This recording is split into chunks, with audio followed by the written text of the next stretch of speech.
Mi nombre es Yosana Pamela Ángulo Vaca, soy estudiante de la carrera de obstetricia cursando el cuarto ciclo. En esta ocasión hablaremos sobre el ciclo menstrual. ¿Qué es la menstruación? La menstruación es el sangrado mensual de la mujer. La sangre menstrual es en parte sangre y en parte tejido del interior del útero o matriz, que fluye desde el útero a través de la pequeña abertura del cuello uterino y sale del cuerpo a través de la vagina. ¿Qué es el ciclo menstrual? El ciclo menstrual constituye una serie de cambios fisiológicos repetitivos y cíclicos que afectan al sistema hormonal femenino, a los ovarios y al útero. El ciclo menstrual tiene la misión de preparar al cuerpo de la mujer para conseguir un futuro embarazo, es decir, preparar el organismo para la reproducción. Este ciclo se repetirá desde la pubertad y a lo largo de muchos años, excepto cuando se produce un embarazo, y hasta la menopausia. El ciclo menstrual se puede distinguir en dos fases, la fase folicular y la fase lútea, separadas por el fenómeno de la ovulación. Durante el ciclo menstrual encontramos la menstruación o regla. Ahora hablaremos sobre las fases del ciclo menstrual. Como primera fase encontramos la fase folicular, que comienza desde el primer día de la regla y termina en el momento de la ovulación. Se llama folicular porque se desarrolló en el folículo de Graf, donde se encuentra el futuro óvulo. Cada ciclo se selecciona aleatoriamente un folículo que crece hasta alcanzar una medida de aproximadamente 20 mm o milímetros. Entonces se romperá y liberará al futuro óvulo. Durante la fase folicular se producen los cambios en la cavidad uterina, en la mucosa endometrial, para prepararse para la posible implantación de un embarazo. ¿Qué es la ovulación? La ovulación es de emisión del óvulo tras la formación de un folículo ovárico. Ahora hablaremos sobre la fase lútea. Después de la ovulación comienza la fase lútea o cuerpo amarillo, que dura hasta la implantación de un posible embarazo o hasta que se produce la menstruación y se inicia el próximo ciclo. En esta segunda parte del ciclo del útero se separa para la posibilidad de un embarazo, acumulándose sustancias nutritivas y habiendo cada vez muchos más vasos sanguíneos. Si no ha habido fecundación, se produce la muerte funcional del cuerpo amarillo y la mucosa uterina se desvitaliza por la falta de estímulos hormonales. Los elementos adecuados se desprenderán y se romperán los vasos sanguíneos, produciéndose una pequeña hemorragia o flujo menstrual, que es la menstruación. Hablaremos sobre problemas en el ciclo menstrual, como es la dismenorrea, que son periodos dolorosos, incluyendo las molestias menstruales graves en mujeres jóvenes. El dolor suele no deberse a ninguna enfermedad o condición médica conocida. Los síntomas son causados por una hormona llamada prostaglandina. También hablaremos sobre la menorrea, que es la falta de periodo menstrual. Este término se usa para referirse a la ausencia de periodo en mujeres jóvenes que a los 16 años de edad todavía no han comenzado a menstruar, o a la ausencia del periodo en mujeres que solían tener el periodo regular. El sangrado uterino anormal. El sangrado vaginal diferente a los periodos menstruales normales incluye ocasiones de sangrado muy abundante o periodos inusualmente largos, también llamados menorragia. Son periodos demasiado frecuentes y sangrado entre periodos en adolescentes y en mujeres que se acercan a la menopausia. ¿Cómo controlan las hormonas el ciclo menstrual? Son 4 hormonas que controlan el ciclo menstrual. 2 de ellas son producidas en una glándula justo debajo del cerebro, denominada glándula pituitaria anterior, y las otras 2 son producidas en los ovarios, que son los estrógenos y la progesterona. Hablaremos sobre la espermatogénesis. ¿Qué es la espermatogénesis? Es el mecanismo encargado de la producción de espermatozoides, es la gametogénesis en el hombre. Este proceso se produce en las gónadas. La espermatogénesis tiene una duración aproximada de 62 y 75 días en la especie humana y se extiende desde la adolescencia durante toda la vida del varón. La formación del espermatozoides comienza alrededor del día 24 de desarrollo embrionario en el saco vitelino. Aquí se producen unas 100 células germinales que migran hacia los esbozos de los órganos genitales. Los testículos, para poder producir espermatozoides, tendrán que esperar hasta la pubertad, cuando estén suficientemente desarrollados. ¿Cuándo inicia? En los humanos comienza cuando las células germinales de los túbulos seminíferos de los testículos se multiplican. Se forman unas células llamadas espermatogonias. Cuando el individuo alcanza la madurez sexual, los espermatogonias aumentan de tamaño y se transforman en espermatocitos de primer orden. En estas células se produce la meiosis. La meiosis tipo 1 dará lugar a los espermatocitos de segundo orden. La meiosis 1 dará lugar a los espermatocitos de segundo orden. Y tras la meiosis 2 resultarán 4 espermátidos. De toda la capacidad espermatogénica potencial del testículo, tan solo el 25% consigue tener una capacidad suficiente y ser apto para la fecundación. La testosterona es una hormona esteroide que es producida principalmente en los testículos de los hombres. Las células de Leydig juegan un papel clave en el desarrollo de los tejidos reproductivos masculinos, como los testículos y próstata, y es necesaria para el desarrollo normal del espermatozoide. Se produce una retroalimentación negativa desde el hipotálamo, el que actúa en la hipófisis, y finalmente en el testículo. Las hormonas responsables son la testosterona, que es el responsable de las características sexuales masculinas y es secretada en el testículo por las células de Leydig intersticiales.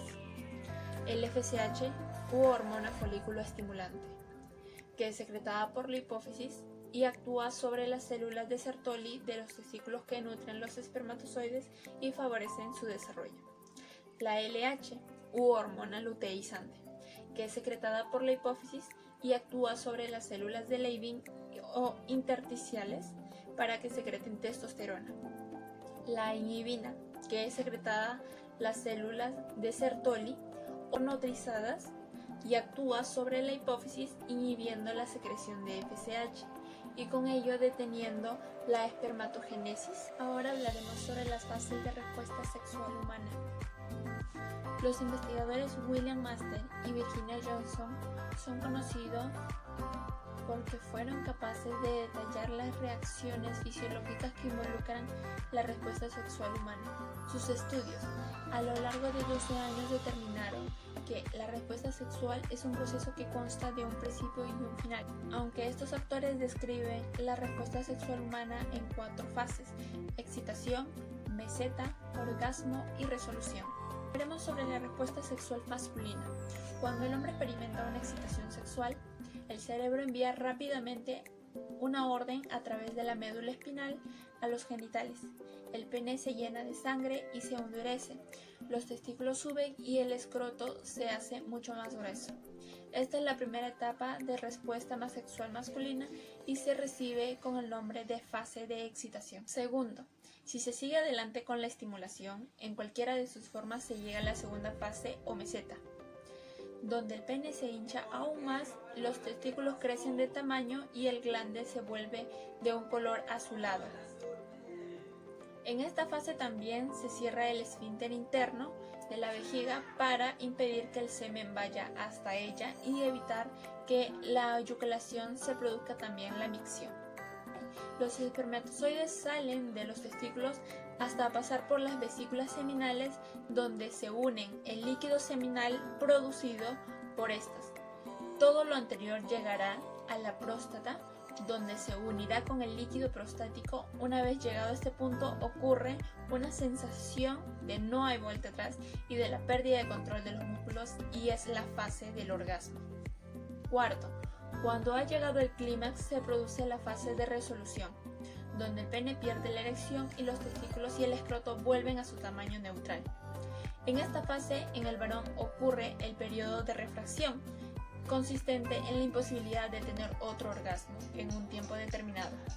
Este periodo varía en cada hombre. Ahora hablaremos sobre la respuesta sexual femenina. La primera fase, que es la fase de excitación, para la mujer comienza con la lubricación vaginal, que puede aparecer entre los 10 a 30 segundos después de procesar los estímulos sexuales. Esto dependerá igual del hombre. Otra característica de esta fase es el aumento del tamaño y longitud de la vagina y el endurecimiento de los pezones. Los genitales, al llenarse de sangre, se vuelven de un tono mucho más oscuro. El clítoris sale del prepucio y se hace más grande. El cuerpo de la mujer se puede oscurecer levemente debido al aumento de presión sanguínea. Estos rasgos se acentúan y el clítoris se esconde bajo el prepucio, que protege. La vagina sigue segregando más líquido lubricante y el útero se desplaza hacia arriba. La mujer comienza a sentir algunos espasmos que se localizan por todo el cuerpo o en el vientre. Los labios menores se engrosan y se enrojecen. Si la estimulación continúa la fase de orgasmo, esta fase se caracteriza por las contracciones del útero y la vagina. Pero para que fisiológicamente se produzca un orgasmo, son necesarias las contracciones del músculo pubococcígeo, el músculo que se origina en el pubis y termina en el coxis. Estas contracciones se inician a un ritmo de 0.8 segundos para ir decreciendo paulatinamente. La fase de resolución femenina se caracteriza por el repliegue del útero, que retorna a su posición de reposo, lo mismo que la vagina y el útero. Por una de las grandes diferencias entre la respuesta sexual masculina y la respuesta sexual femenina se produce en esta fase, mientras el hombre necesita mucho más tiempo para volver a tener otro orgasmo. En la mujer no ocurre esto. No hay periodo refractario. En este sentido hablamos de que la mujer tiene la capacidad de tener multiorgasmos. En el caso de la mujer se han identificado 3 tipos de respuestas similares, pero diferenciadas. La primera sería parecida a la del hombre, la segunda haría referencia a la capacidad multiorgásmica y la tercera a un tipo de respuesta donde no se desencadenaría el orgasmo. A continuación se muestran gráficamente cada una de ellas.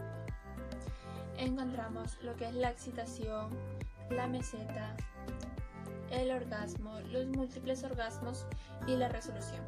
Y en la fase masculina, lo que es la excitación, la meseta, el orgasmo y baja hacia la resolución. Hablaremos sobre la lactancia. La lactancia corresponde al proceso de producción y secreción de leche por las glándulas mamarias. Durante el embarazo, estas glándulas experimentan un crecimiento importante debido a la acción conjunta del estrógeno y progesterona, que prepara las glándulas para la producción de leche. Después del parto, la producción y secreción de leche es controlada por otras hormonas, la prolactina y la oxitocina. La prolactina, que promueve la producción de leche, y la oxitocina, que promueve y favorece la salida de leche por el pezón. El bebé obtiene leche por medio de la succión del pezón. Este es el principal estímulo para la liberación de la leche. Después del parto, las glándulas mamarias comienzan a producir un líquido rico en azúcares, proteínas y vitaminas llamado calostro. Luego de 20 días, las glándulas producen leche. Tanto el calostro como la leche contienen anticuerpos que proporcionan defensas contra infecciones para el bebé. La leche materna. Durante los primeros meses de vida, los mamíferos, como es el ser humano, se alimentan de leche producida por la madre. La lactancia materna no solo constituye una forma de alimentación vital, ya que aporta los nutrientes necesarios para el desarrollo y el crecimiento del bebé. Además, también es una forma muy importante de estrechar el vínculo entre madre e hijo. Ahora hablaremos sobre lo que es el líquido amniótico. En condiciones normales, su aspecto físico es claro o ligeramente opaco. Tiene un olor semejante al hipoclorito de sodio. Su densidad es de 1,007, tiene un pH alcalino de 7.4, permite los movimientos fetales, protege también al feto contra los traumatismos externos, impide la compresión del cordón, facilita la acomodación fetal y también produce una distribución regular de la fuerza uterina sobre el producto durante la contracción. Origen del líquido amniótico. Aparece en una bolsa amniótica hacia la 8ª semana. Tiene una composición similar al líquido extracelular. Desde la anidación hasta que aparece la circulación placentaria, que es de los 28 hasta los 30 días, se agrega por osmosis, que es una composición similar al suero materno. Después de esta etapa podemos dividir el origen del líquido amniótico en origen amniótico, origen fetal y origen amniótico. La membrana amniótica al comienzo de la gestación está revestida de una sola hilera celular. El aparato secretorio celular constituye la fuente del líquido amniótico hasta la semana 20. La composición del líquido amniótico y el plasma es muy similar. Se calcula que la superficie de intercambio es de aproximadamente 1200 centímetros cúbicos. Origen fetal. El feto orina a partir de la semana 20 en adelante. La cantidad de orina es de unos 20 a 30 mililitros. Se calcula que al final del embarazo pasan diariamente alrededor de 400 mililitros de orina fetal al líquido amniótico. Las secreciones pulmonares contribuyen en forma notable en sus componentes lipídicos. El árbol tráqueo, bronquio alveolar, contribuye a la formación de líquido por medio de la transudación y ultrafiltración del plasma por el lecho pulmonar. La piel representa un órgano de transporte activo hasta la semana 20, en donde se da el comienzo de la queratinización. Origen materno. Diálisis de agua hacia la cavidad amniótica, lo que contribuye al volumen del líquido amniótico. Esto por la amplia irrigación y activa la circulación del útero gravídico.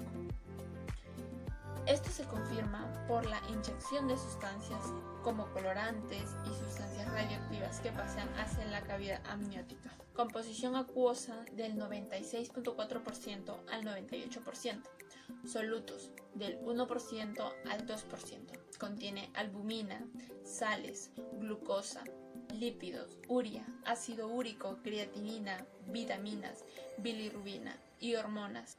Otros componentes como las hormonas FSH, LH, oxitocina, insulina, glucagón, tiroideas. Circulación del líquido amniótico. En el intercambio entre la madre y el líquido amniótico se realiza sobre todo a través de las membranas ovulares. Por lo contrario, el intercambio entre el feto y el líquido amniótico varía a lo largo de la gestación siguiendo diversas rutas como la deglución, aspiración, micción, secreción pulmonar, paso transcutáneo y sobre todo a través del cordón umbilical. Los sistemas encargados de removerlo son principalmente la barrera de coriamniótica y la deglución fetal, tracto urinario, el tracto respiratorio y el tracto digestivo, también la placenta y las membranas. Eso sería todo, muchas gracias.